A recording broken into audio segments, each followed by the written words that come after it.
Terima kasih pemirsa, Anda masih bersama kami Damai Nusaku yang mengangkat tema tentang peristiwa bersejarah, peristiwa yang sangat luar biasa, Isra Mi'raj. Tentu saja dengan hadirnya pertanyaan-pertanyaan ini tentu saja akan menambah pemahaman kita tentang peristiwa yang sangat luar biasa ini. Saya ulangi pertanyaan ini dari Bapak Birawa kepada Syekh Ahmad. Isra Mi'raj ini ketika Rasulullah diangkat ke Sidratul Muntaha berupa jasadnya atau ruhnya, dan mengapa hanya Rasulullah yang mengalami peristiwa yang luar biasa ini? Syekhuna, silakan. Bismillah, alhamdulillah, salatu wassalamu ala sayyidina Rasulillah wa alihi wa sahbihi wa man wala. Mengapa peristiwa ini terjadi bagi Rasulullah? Allah kalau melakukan sesuatu tidak boleh ditanya untuk apa. Kita sebagai orang beriman, sami'na wa ata'na, kami dengar, kami taat. Yang kedua, Allah jelaskan sebagian, linuriyahu min ayatinal kubra.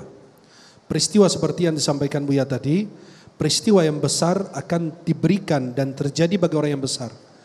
Karena Allah Subhanahu wa taala ingin memberikan kedudukan tertinggi bagi Nabi Muhammad SAW sebagai penutup para nabi dan rasul, dan memberikan mukjizat yang abadi beda dengan mukjizat para nabi dan rasul yang lain.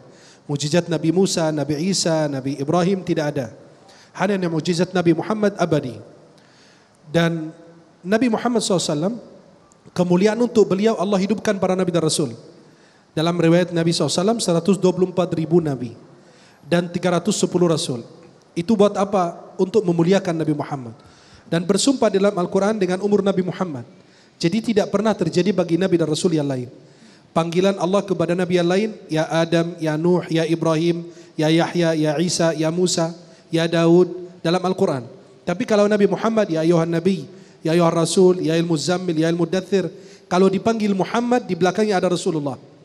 Wa ma Muhammadun illa Rasul. Muhammadun Rasulullah. Maka Muhammadun aba ahadim min rijalikum walakin Rasulullah. Dan begitu kemuliaan Allah untuk baginda Muhammad sallallahu alaihi wasallam. Dan syafaat terbesar, syafaatul uzma, diberikan kepada Nabi Muhammad. Yang pertama memberi syafaat dan yang pertama diberi syafaat. Itu bentuk kemuliaan. Dan Allah hanya jelaskan linuriyahu min ayatinal kubra, agar kami perlihatkan kebesaran kekuasaan Allah. Pada saat itu ditolak sama penduduk bumi. Kata Allah, sini saya sambut.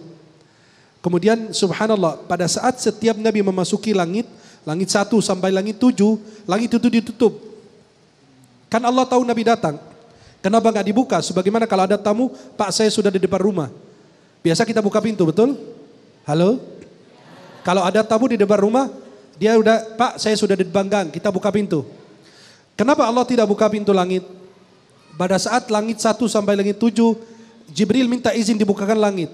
Penjaga langit bertanya, siapa bersamamu? Kata malaikat Jibril, Muhammad. Malaikat tidak nanya siapa Muhammad, berarti mereka sudah kenal. Dan dia tidak ditanya, dia hanya cuma bertanya, apakah dia sudah diutus? Kata Jibril, sudah diutus. Ketika beliau dibukakan pintu langit, kalau Nabi langsung naik ke langit 1 sampai 7 tanpa dikunci dan ditutup, Nabi berpikir langit itu terbuka terus. Tapi beliau, Allah ingin perlihatkan kepada Nabi Muhammad, langit itu di kami kunci. Tapi karena engkau datang, kami buka khusus. Halo? Jelas? Dan banyak sekali hikmah yang lain. Baik. Itu yang kedua. Berkaitan dengan apakah Nabi jasad Isra Mi'raj jasad dan atau roh. Atau roh dan jasad. Ya. Memang jadi khilaf ulama. Ada yang bilang dengan jasad, ada yang bilang dengan roh. Yang tepat yang mana kata ulama, hampir mayoritas. Ulama wal fuqaha wal mutakallimin. Semua mengatakan Nabi SAW Isra Mi'raj dengan jasad dan roh. Kalau cuma sekedar roh, hanya mimpi. Antum kalau bermimpi, tadi malam saya sarapan di Turki, makan siang di Australia, makan malam di Indonesia. Ada yang berani membantah? Nggak ada yang membantah. Kenapa? Boleh mimpi, tapi jangan hidup dalam mimpi. Betul? Kalau sekedar mimpi, mereka nggak berani membantah. Tapi karena ini peristiwa terjadi, dan Allah sudah ceritakan dalam surat Al-Isra dan surat An-Najm, maka tidak berani kita membantah. Karena peristiwa ini terjadi dengan roh dan jasad. Dan Allah sudah gambarkan. Subhanalladzi asra bi'abdihi. Kata ulama dalam bahasa, kita bahasa Arab. Kalau kalimat abdihi itu selalu roh dan jasad. Nggak pernah disebut roh. Atau jasad saja. Kalimat abdihi, sebagaimana Imam Ar-Razi mengatakan dalam tafsirnya juga. Kalimat abdihi bi'abdihi artinya Muhammad SAW. Roh dan jasadnya. Karena kalimat abdihi dalam bahasa Arab tidak disebut untuk roh. Kalau disebut kalimat abdi artinya apa? Roh dan jasad. Jelas? Wallahu a'lam bishawab. Masya Allah. Baik.